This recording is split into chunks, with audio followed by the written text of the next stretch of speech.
로마서 12장은 그러므로로 시작했습니다. 그 앞에 있는 1장부터 11장까지의 내용을 전제로 해서 그 결론에 이른 셈이지요. 하나님의 구원과 성실하심과 능력과 의지를 보았으니 그 허락된 구원을 구체적으로 살라. 너희 몸을 하나님이 기뻐하시는 산 제물로 삶으로 드리는 제사로 살아라. 이렇게 된 것입니다. 그래서 2절은 분별이 됐죠.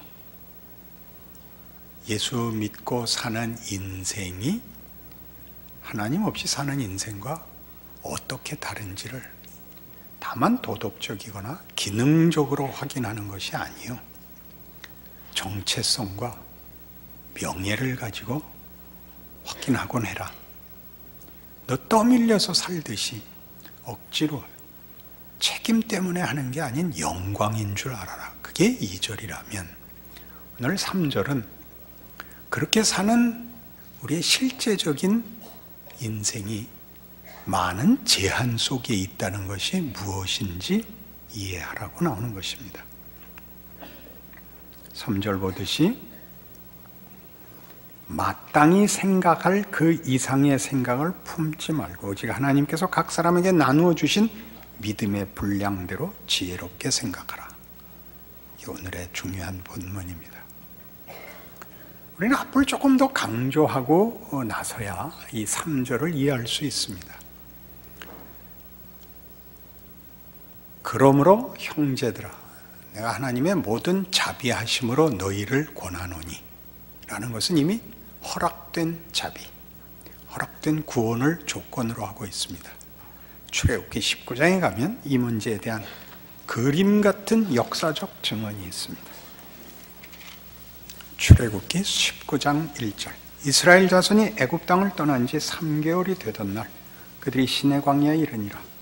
그들이 르비딤을 떠나 시내 광야에 이르러 그 광야에 장막을 치되 이스라엘이 거기 산 앞에 장막을 치니라. 모세가 하나님 앞에 올라가니 여호와께서 산에서 그를 불러 말씀하시되 너는 이같이 야곱의 집에 말하고 이스라엘 자손들에게 말하라. 내가 애굽 사람에게 어떻게 행하였음과 내가 어떻게 독수리 날개로 너희를 업어 내게로 인도하였음을 너희가 보았느니라. 세계가 다 내게 속하였나니 너희가 내 말을 잘 듣고 내 언약을 지키면 너희는 모든 민족 중에서 내 소유가 되겠고 너희가 내게 대하여 제사장 나라가 되며 거룩한 백성이 되리라. 너는 이 말을 이스라엘 자손에게 전할지니라. 구원은 이루어진 겁니다. 구원받아 여기 광야에 나와 있습니다. 너희가 어떠한 구원을 받았는지 보았으니 너희는 내 백성이 되라. 그 영광을 누려라. 나를 순종하고 내 약속을 지켜라. 그리하면 너희는 내 소유, 직역하면 내 보물이 되리라.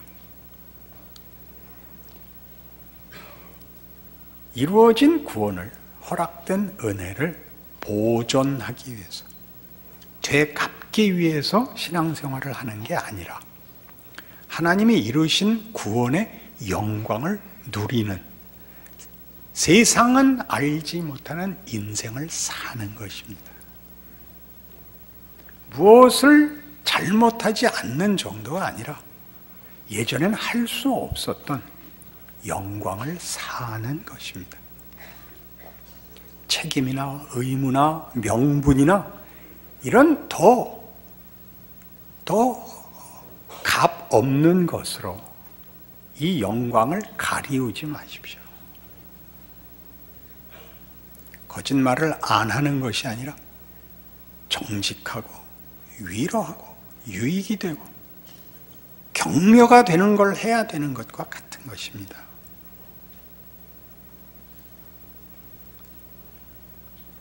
우리가 가진 이런 구원과 허락된 이 새로운 인생, 새 생명, 혹은 성경에서 표현하는 새 사람이라는 것은 하나님의 진정한 자녀, 하나님의 창조의 진정한 영광을 예수로 인하여 비로소 살게 되는 것입니다. 하나님의 은혜로 주어졌다는 것을 값싸게 생각하셔서는 안 됩니다. 그것이 얼마나 굉장한 값비싼 대가를 치른 것인가는 예수와 그의 십자가에서 너무나 분명하게, 너무나 깊고 크게 놀랍게 증언된 것이 기독교 신앙의 근거입니다. 예수께서는 제자들에게 당신이 누군지 묻고 베드로의 고백 위에 교회를 약속하셨습니다. 천국 열쇠를 맡겼죠. 우리가 매면 하늘에서도 매이고 우리가 풀면 하늘에서 풀리는 이 영광된 일은 그러나 예수가 죽어서 이루실 거라고 합니다. 거기에 다 녹아났죠. 베드로가 그리 마옵소서 했다가 고종을 듣고 예수님의 이 가르침을 다시 듣습니다. 아무든지 나를 따라오려거든 자기를 부인하고 자기 십자가를 지고 나를 쫓을 것이니라. 여기가 우리에게는 책임이라고 자꾸 이해되고 있습니다. 여기는 책임이 아니고 하나님이 우리에게 준 구원과 새 생명이라는 것이 얼마나 위대한 것인가를 확인시키는 장면입니다. 그것은 예수께서 피를 흘려 그걸 감상적으로 어떤 그런 감정적인 것으로 동기를 삼으려고 하지 마시고 값비싼 대가를 정말 치르시고 준 기회요 인생이라고 그리고 존재라고 그 목적을 이루시는 하나님의 모든 능력과 열심이 들어있는 거라고 이해를 하라는 것이죠. 빌립보서 2장은 이렇게 되어 있습니다. 빌립보서 2장 12절 그러므로 나의 사랑하는 자들아 너희가 나 있을 때뿐 아니라 더욱 지금 나 없을 때도 항상 복종하여 두렵고 떨림으로 너희 구원을 이루라. 두렵고 떨림으로 공포를 조장하는 것이 아닙니다. 너희에게 준 구원이 얼마나 값비싼 것인지 얼마나 영광된 것인지 알라이죠. 그러므로 하네요. 앞에 뭐가 있죠? 이 논리적 결론 앞에 그 결론을 성립시키는 전제가 있죠. 뭐예요? 5절 이하 너희 안에 이 마음을 품으라 곧 그리스도 예수의 마음이니 그는 근본 하나님의 본체시나 하나님과 동등됨을 취할 것으로 여기지 아니하시고 오히려 자기를 비워 종의 형체를 가지사 사람들과 같이 되셨고 사람의 모양으로 나타나사 자기를 낮추시고 죽기까지 복종하셨으니 곧 십자가에 죽으심이라. 이것들을 이렇게 추상적인 단어로 메꾸지 말라는 거죠. 눈물, 감동, 각오, 헌신, 희생 이렇게 묵지 마시고 그 단어들이 실체가 되어 그 인생에 구체적으로 시행됐다는 것을 기억하려는 겁니다. 어네스트 헤밍웨이라는 작가가 있습니다. 여러분 잘 아시는 노인과 바다로 유명한 분인데 그분의 태양은 내일 또다시 떠오른다라는 작품이 있습니다. 읽어보면 무슨 얘기를 하는지 하나도 모를 그런 내용입니다. 1차 세계대전이 끝나고 미군 몇 명이 이제 제대해서 그동안 밀려있던 봉국, 그러니까 목돈을 가지고 집에 가봤자 아무도 기다리는 사람도 없고 젊고 시간 있고 돈이 있어서 스페인으로 놀러 가서 거기 놀러온 다른 미국인 관광객들과 어울려 그냥 흐지부지 놀고 싸우고 그러고 끝나는 소설입니다. 도무지 알아먹을 수 없는 소설이었습니다. 미국을 만든 문학 20편인가? 예? 이름이 기억 안 나는 무슨 포스터였는데, 토마스 포스터였나 하는 미국인 그 평론가가 작품을 20편인가를 모은 것 중에 이제 이 작품이 나옵니다. 그 작품의 중요성은 이거랍니다. 소설을 쓰려면, 문학을 하려면 부사와 형용사는 다 없애라. 그게 이제 그 평이었습니다. 해밍웨이의 가치고. 이런 얘기죠. 이순신은 죽었어. 그게 역사입니다. 이순신은 나라를 구했어. 이게 역사입니다. 근데 우리는 이 말에 너무 많은 장식을 붙여서 그 장식 때문에 본문이 안 보이는 경우가 많습니다. 우린 얘기를 하면 꽉 미친놈같이 그게 이런 말들이 난무를 해서 원래 무슨 말을 하고 있는지가 보이지 않습니다. 자기 인생을 살아내십시오. 떠들지 마시고 변명하고 설명하고 극화시키다가 실제로 산 건 없고 각각의 인생이 80년 전후로 사는 인생이 자기가 살아가는, 예수께서 그렇게 죽어나간 인생을 산 그 길을 쫓는 그 제한을 모릅니다. 하나님은 예수의 죽음으로 하나님의 영광을 선포했답니다. 그게 제한입니다. 각자 생각할 그 이상을 생각하지 말고 믿음의 분량대로 지혜롭게. 그것은 우리 모두가 우리 인생 속에서 직면하는 현실적 조건입니다. 나는 나입니다. 나는 네가 될 수 없고 나는 당연히 그들이 될 수 없습니다. 나라는 존재는 많은 제한된 조건 속에 묶여 있습니다. 가장 크게 시간과 장소, 시간과 공간에 묶여 있죠. 우린 무소부재할 수 없습니다. 동시에 두 군데 있을 수 없죠. 그리고 각각의 조건은 다릅니다. 남녀의 조건이 다르고 김씨, 박씨 조건이 다르고 문중이 다르고 속한 사회와 유산이 다릅니다. 좋고 나쁘고는 두 번째 문제입니다. 예수는 그 시대에 메시아로 와서 메시아를 기다리던 유대인들에게 가장 처참한 죽음을 당하십니다. 거기서 하나님이 부활과 구원과 회복과 영광을 만들어내시죠.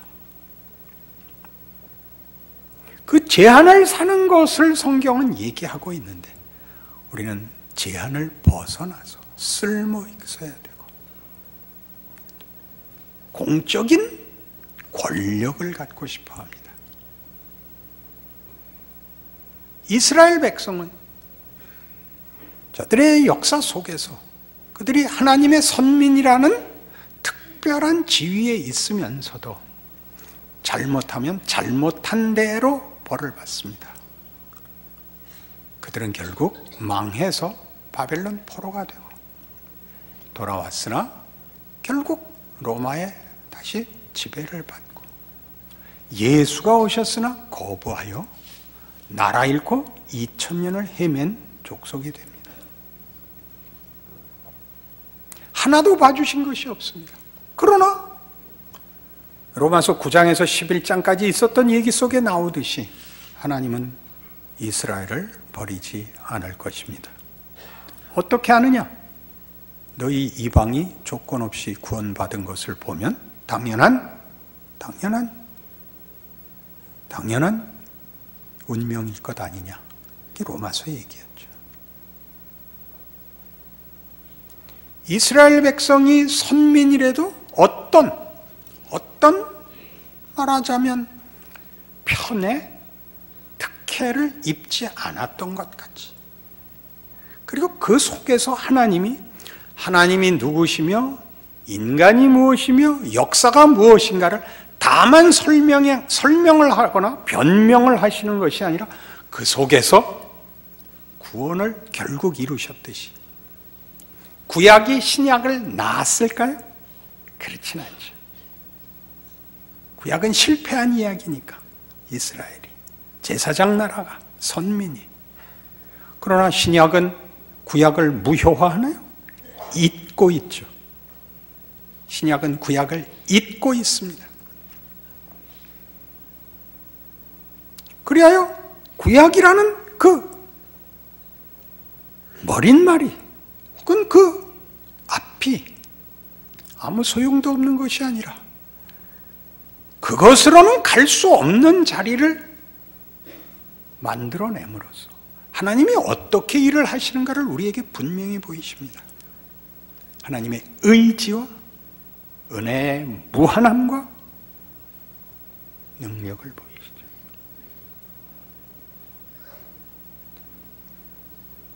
이스라엘의 실패를 가지고 일을 하실 수 있는 하나님은 하나님이신 예수를 세상에 보내어 당할 수 없는 억울함을 당하게 하시고 죽음을 당하게 하심으로 또 그의 일을 이루십니다. 여기에 무슨 빠져나갈 자리가 있겠습니까? 도망갈 자리가 있겠습니까? 이것에 포함되지 않는 부분과 영역이 경우가 무엇이 있겠습니까? 다 끌어안는 거죠. 성경의 놀라움이죠. 예수 전지전능하셔야 마땅한 하나님과 동등한 본체시나 영광을 버리고 순종하는 자리에 옵니다. 순종하는 자리란 제한의 자리에 오는 것이죠. 모든 신자들의 병, 제한이 방해물이라고 생각하는 것이죠. 여러분이 가지는 모든 조건들, 소원만큼의 능력과 기회를 가지지 못한다고 생각하는 모든 것들을 성경은 그걸로 충분하다고 얘기하는 것입니다.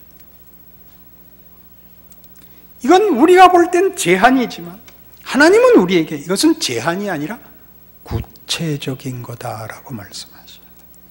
구체적인 거다. 나 아무개는 구체적인 것입니다. 막연하지 않습니다. 진심, 행복, 감동 이런 말이 돌아다니면 안 됩니다. 그것이 내용을 잡고 있어야죠. 해밍웨이가 와서 째려볼 겁니다. 본문이 있어야죠. 장식을 할 주체가 있어야죠. 자기와 자기 인생, 자기와 자기 정체, 이것이 없이 그것은 살아내지 않고 장식만 소원하는 바람에 배추는 없고 양념만 있게 됐습니다. 그래도 그건 먹을만 할까요? 기독교 신앙은 여기에서 매우 조심해야 됩니다.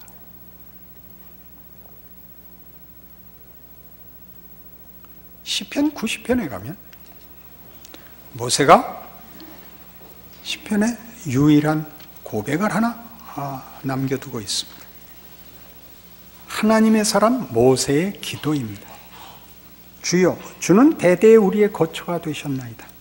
산이 생기기 전, 땅과 세계도 주께서 조성하시기 전, 곧 영원부터 영원까지 주는 하나님이시니이다.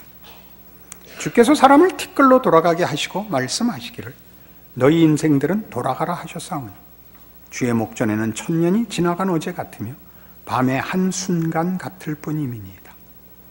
주께서 그들을 홍수처럼 쓸어 가시나이다. 그들은 잠깐 자는 것 같으며 아침에 돋는 풀 같으니이다. 푸른 아침에 꽃이 피어 자라다가 저녁에는 시들어 마르나이다. 우리는 주의 노에 소멸되며 주의 분내심에 놀라나이다. 주께서 우리의 죄악을 주의 앞에 놓으시며 우리의 은밀한 죄를 주의 얼굴 빛 가운데 두셨사오니 우리의 모든 날이 주의 분노 중에 지나가며 우리의 평생이 순식간에 다하였나이다. 우리의 연수가 70이요 강건하면 80이라도 그 연수의 자랑은 수고와 슬픔뿐이요 신속기간이 우리가 날아가나이다. 누가 주의 노여움의 능력을 알며 누가 주의 진노의 두려움을 알리까? 우리에게 우리 날 계수함을 가르치사 지혜로운 마음을 얻게 하소서.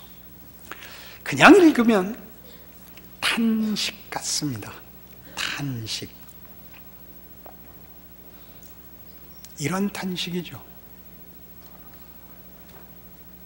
모세는 120까지 살았습니다. 80의 부름을 받아 이스라엘 백성 애굽에서 구원해서 구국의 영웅이고, 그리고 40년 죽기 위해서 방랑 생활을 했던 40년을 그의 백성들과 함께 삽니다. 애굽에서 그의 백성을 구출하기 위하여 하나님이 모세를 통하여 하신 10가지 재앙을 두 눈으로 본 사람이요, 홍해를 가른 사람이요, 구름기둥 불기둥의 인도함을 같이 누린 사람이요, 메추라기와 만나를 먹고 반석에서 나오는 물을 마신 사람입니다. 그리고 그 40년 방랑 생활에서 여기 탄식하는 것처럼 모든 인간의 못난 것을 실컷 봤죠. 실컷 봤죠. 탄식을 합니다. 인생들은 다 헛되게 삽니다. 못났을 수가 없습니다. 바보 같습니다. 이게 무슨 뜻일까요? 하나님, 여기서 다 죽어버리고 말고 아무것도 아닌 이런 사람들을 위하여 그 재앙을 내리셨습니까? 구름 기둥을 보내셨습니까? 반석에서 물을 주셨습니까? 그 40년을 만나를 주셨습니까? 하나님, 이들이 그토록 귀합니까? 이 바보들이, 이 못난 것들이 그렇게 하나님께 소중하십니까? 그 말을 하고 있죠. 우리가 수에는 들어도 개인으로는 확인되지 않는 인생을 살고 있습니다. 대한민국 5천만에 들어있겠지만 누가 나를 알겠습니까? 여기 나오는 이스라엘 백성도 똑같죠. 그 40년 동안 죽어나간 사람들을 여러분들이 누구 알겠습니까? 그 사람들을 위하여 하나님은 10가지 재앙을, 홍해를 가르고 구름기둥 불기둥을 보내신 하나님입니다. 크게 도매금으로, 이스라엘이라는 이름으로가 아니라 각각의 인생을 그리하신 하나님이신 겁니다. 그러니 우리가 아무것도 아닌 익명으로, 발언권을 가지지 못하는 지위로, 스스로도 납득하지 못하는 참으로 억울하고 연약하고 무능한 자로 사는 것에 대하여 기독교 신앙이 답을 갖고 있다는 걸 모른다면 여러분은 예수 믿는다는 말을 아직도 모르는 것입니다. 확인이 돼야 되고 능력이 있어야 되고 유용해야 되는 기능적 차원에서 여러분을 확인하려고 하면 하나님은 그 확인은 절대 안 해주십니다. 이게 오늘 얘기죠. 마땅히 생각할 그 이상을 생각지 말라. 만만치 않은 얘기입니다. 여러분의 조건을 가지고 하나님의 사람으로 사셔야 됩니다. 하나님은 아브라함을 부르면서 이렇게 하셨습니다. 내가 네게 복을 주어 네 이름을 창대케 하리니 너는 복이 될지라. 너는 복이 될지라. 여러분 모여 앉았을 때 무슨 명절이나 무슨 일로 가족이 다 모여 앉으면 누가 복입니까? 누가 복입니까? 이제 나이 들어보니까 웃는 사람이 복입니다. 웃는 사람이 복입니다. 누가 웃죠? 자기 자신에 대해서 만족한 사람입니다. 그걸 세상은 못합니다. 세상은 경쟁에서 이기는 것으로 바뀌는 자신의 정체성을 확인할 다른 방법을 갖고 있지 않습니다. 이겨서 뭘 얻어갈 수 있는 것 없는데 서로 비난하고 죽이는 것 외에는 할 수 있는 게 없습니다. 예수를 믿는다는 말은 정확히 그 반대입니다. 우리는 모든 것입니다. 우리는 복입니다. 우리는 하나님의 보물입니다. 예수 그리스도를 믿는다는 이름으로 우리는 언제나 예수 그리스도의 재현이 됩니다. 우리의 고난, 우리의 실패, 무능까지도. 당시 제자들이랑 다 도망간 이유가 뭐였죠? 죽는다는 데는 또 기다릴 게 없죠.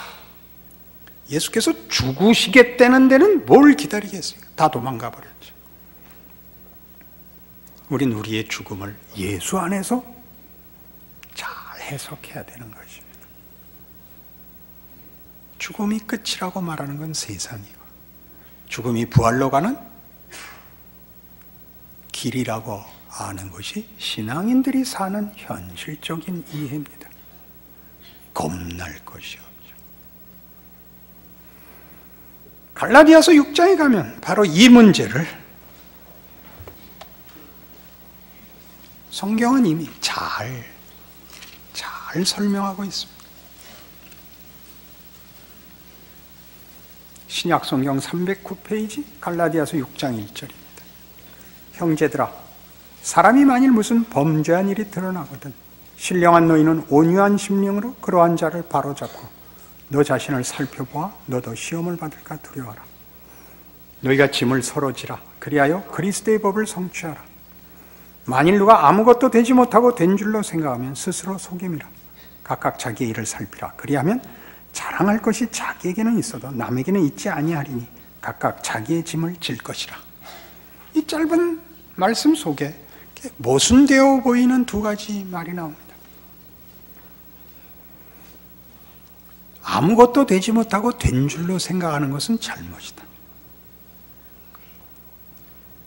짐을 나누어줘야 된다. 그러나 다시 뒤에 와서는 자기의 일을 살펴 자부심을 가지라. 그리고 자기 짐을 져라. 이렇게 됩니다.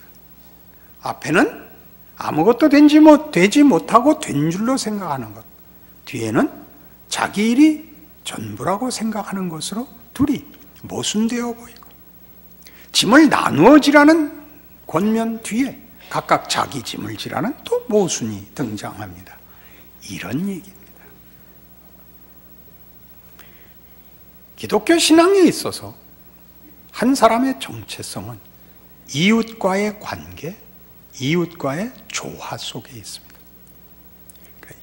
율법의 요약이 하나님 사랑, 이웃 사랑인 것처럼 기독교인의 정체성은 그 이웃에게 있어서 중요한 존재여야 합니다. 관계성 속에 있습니다. 관계성을 벗어나 독립적으로 자신의 정체를 확인할 때는 그것이 무인격적인 것에 매일 때입니다. 사랑, 정의, 평화, 감동, 행복 이런 거랑 묶이면 옆 사람과 상관없이 독립적 가치를 주장하게 됩니다. 그런 단어들이 잘못이 아니라 관계성을 벗어나 다만 명분이 될 때, 다만 가치에 불과할 때 그렇게 됩니다. 그 사람은 아무것도 모르는 거랍니다. 짐을 나누어줘야 된답니다. 짐을 나누어준다는 건 무슨 말일까요? 제가 연상했던 그림은 그물이었습니다. 그물코는 독립적으로 있을 수 없습니다. 그물코 하나만 있는 걸 그물이라고 얘기하는 사람은 없습니다. 그렇지 않습니까? 그물이면 최소한 1m는 돼야 됩니다. 그렇죠? 그물의 특징은 모두와 힘을 나누는 것이죠. 누구에게 옆에 붙들려 있는 것인지 옆을 잡고 있는 것인지 모르게 묶여 있는 게 그물입니다. 축구 골대 뒤에 골망이 있죠. 영어로 정확히 골네트입니다. 골망이죠. 그렇게 슛을 해서 공이 들어가면 골망을 흔들었다. 그렇게 하죠. 축구공이 들어간 자리만 타격을 받는 것이 아니라 그게 전부에게 힘이 나누어져 출렁출렁 춤을 추죠. 하나님이 우리라는 이 인간을 만드시는 존재의 가장 중요한 정체성을 그런 관계를 위한 독립된 인격으로 구성하셨습니다. 우리가 우리 모양대로, 우리의 형상대로 사람을 짓자. 이렇게 복수로 등장하십니다. 굉장히 신비롭고 나중에 천국 가야만 알아볼 그런 우리가 다 이해하지 못할, 우리가 이해할 수 있는 유일한 예를 들자면, 유일한은 아니겠지만 좋은 예를 들자면 합창 같습니다. 합창은 재창과 다르죠. 같은 음을, 같은 목소리를 내는 게 아니라 다른 음정을 내서 화음을 만듭니다. 솔로를 잘하는 것도 귀한 것이지만 이중창과는 전혀 다릅니다. 화음이 있으니까요. 혼자 자기 거 다 했으면 다다라고 생각하는 건 아직 모르는 거다 그겁니다. 아무것도 되지 못하고 된 줄로 생각하는 것입니다. 어느 개념, 어느 비인격적인데 묶여서 자신을 확인하고 있어 아직 멀었다 이겁니다. 너 둘이 갈 수 있느냐? 너 넷이 갈 수 있느냐? 이렇게 묻는 거죠. 합창을 하면 제일 중요한 파트가 베이스입니다. 베이스가 없으면 합창이 근거를 잃습니다. 베이스 위에 소프라노든 엘토든 테너든 춤을 추는 겁니다. 그 춤을 추게 하기 위해서 베이스는 춤을 추면 안 됩니다. 그래서 베이스는 멜로디가 없습니다. 베이스가 제일 어렵기 때문에 아무나 갖다 넣습니다. 그렇죠? 멜로디가 아니니까. 들어와서 신통치 않으면 다 베이스입니다. 우리가 인생을 그렇게 산다는 걸 아시나요? 하나님이 우리를 베이스로 놓고 있다는 걸 아시나요? 그걸 알아야 됩니다. 멜로디가 없는 그 맛없는 맛을 아시지 않으면 기독교 신앙의 위대함을 모르게 됩니다. 그러니 뭐라 그랬다고요? 각각 자기의 일을 살피라. 그리하면 자랑할 것이 자기에게는 있고 남에게는 있지 아니하리니는 뭘까요? 내 몫을 하는 거죠. 내가 유일해져야 된다는 것이 아니라 내 몫을 하는 거죠. 내 자리는 누가 대신할 수 없습니다. 우리는 2인분을 할 수 없습니다. 각각 자기의 일에 귀중함을 압니다. 자기 짐을 집니다. 이해하셨나요? 모르면 신앙을 늘 불안해하고 의심할 수밖에 없습니다. 억울해할 수밖에 없습니다. 힘든 것과 억울한 건 다릅니다. 합창을 하면 힘이 듭니다. 그러나 명예로운 것입니다. 성가대에 가운 입고 앉아있는 게 얼마나 큰 건지 아십니까? 제가 지휘자에게 추천서를 써줘도 지휘자가 선택합니다. 담임 목사님 추천이면 받아주지 않습니다. 뭘 볼까요? 오디션을 할까요? 음악만 보지 않을걸요? 표정을 많이 봅니다. 그죠? 여러분 넉넉한 얼굴로 서 계셔요. 저 내가 아는 곡인데 조금 다르다. 표정을 보니까 편곡을 다르게 했나 보다. 사실은 틀린 거죠. 여러분 그렇게 세상 속을 살아가셔야 됩니다.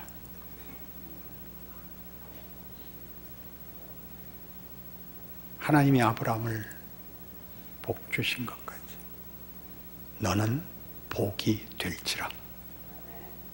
예수 그리스도는 우리에게 구원이 되셨습니다. 그걸 갖고 사는 겁니다. 그리고 여러분의 그 한계, 그리고 그 한계를 다른 말로 해서 구체성을 감수하십시오. 소극적인 표현이 아니라는 것 기억하십시오. 자기 자리를 지키시고 웃으십시오. 하나님이 그 다음은 다 하실 것입니다. 기도하십시다. 하나님 아버지 은혜를 감사합니다. 우리가 가진 모든 불평과 불안을 주 예수 안에서 해결해야 맞습니다. 그리고 우리 길을 걸어야 맞습니다. 그걸 걸어낼 믿음과 은혜와 그리고 이웃과 함께 가는 넉넉한 복이 되게 하여 주시옵소서. 예수님 이름으로 기도합니다.